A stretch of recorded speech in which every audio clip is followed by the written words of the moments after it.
आज होलीको दिन मलाई काकाले दुख्ने गरी चिक्यो। म बारम्बार रोक्न प्रयास गरे तर काकाले मानेन। आखिर मेरो सानो पुतलीमा आफ्नो एक हात लामो पिस्तोल हालेरै मान्यो। एउटा जोस भरिएको यौन कथा लिएर आएका छौं। कृपया अन्तिमसम्म हेरेर वा सुनेर साथ दिनुहोला।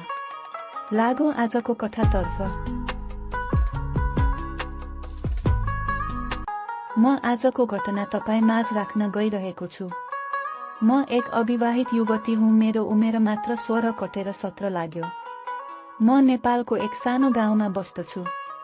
गाउँको नाम त भन्दिन तर मेरो नाम चाहिँ उषा हो। म आज बिहान 11 बजेतिर होली खेल्न गाउँतिर हिँडे साथीहरूलाई भेट्न।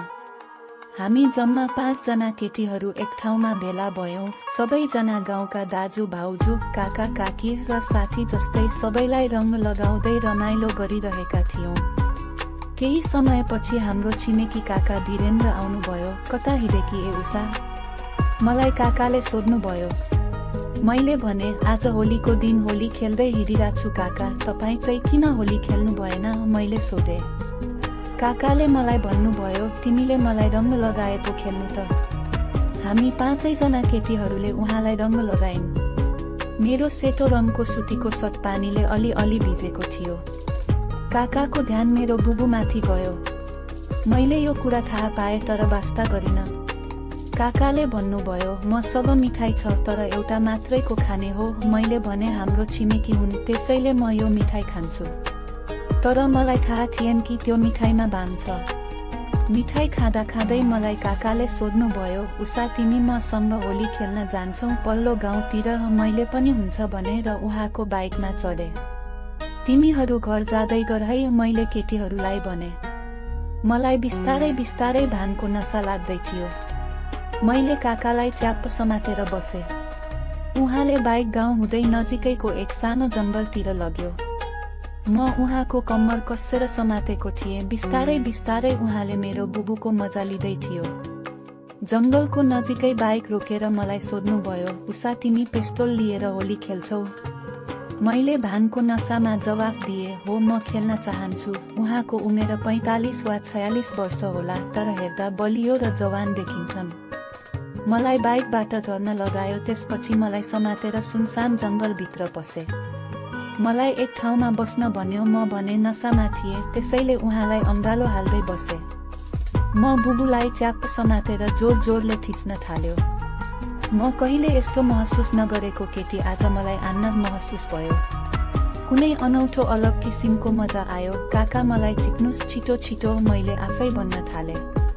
मलाई भानको नशाले र पहिलो पटकको यस्ता कुराहरूको मजाले म आफै के बोले मलाई नै थाहा थिएन। उहाँ पनि एक 45-46 वर्षको परिपक्व बोका हुन्।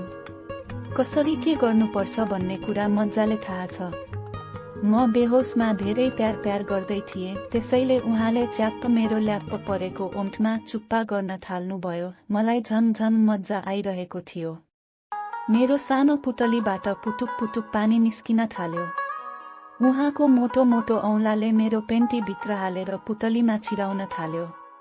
हो आया आथा गर्दै म कराउन थाले। मेरो कपडा खोलेर आफ्नो जिब्रोले मेरो पुतली काट्न थाल्नुभयो। मेरो पुतली फुट हुन थाल्यो। मेरो सास स्वास्वा भयो। म पहिले कहिले यस्तो गरेको छैन त्यसैले होला यस्तो भएको होला।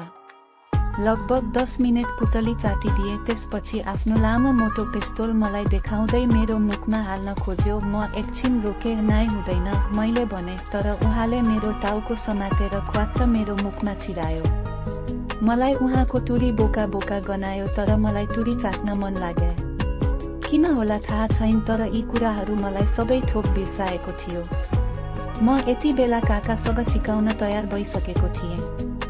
उहाँको त्यो मोटो टुरी मेरो पुतलीमा हालु भइसक्यो। मलाई घाँसमा सुतायो। मेरो दुईटै खुट्टा हातले फराकिलो गरेर आफ्नो पिस्तोलमा थुप लगायो र मेरो पुतलीमा पनि च्याप्प थुप लगाउँदै पिस्तोलको छिराउन खोज्यो। एक चोटीमा पिस्तोल छिरेन किनकि उहाँको टुरी धेरै ठुलो छ। झन् टुरीको टुप्पो च्याउ जस्तै टप्प भएको छ। मेरो सानो पुतलीमा कहाँ छिर्छ र? तर उहाँ एक अनुभवी बोका हुन् त्यसैले सबै तरिका थाहा छ।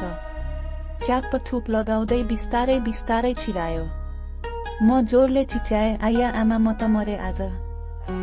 मेरो पुतलीमा रगत आयो। तर त्यो बोका रोकेन मेरो कम्मर समातेर आफ्नो पेस्तोल भित्रसम्म ठेल्दै छिरायो।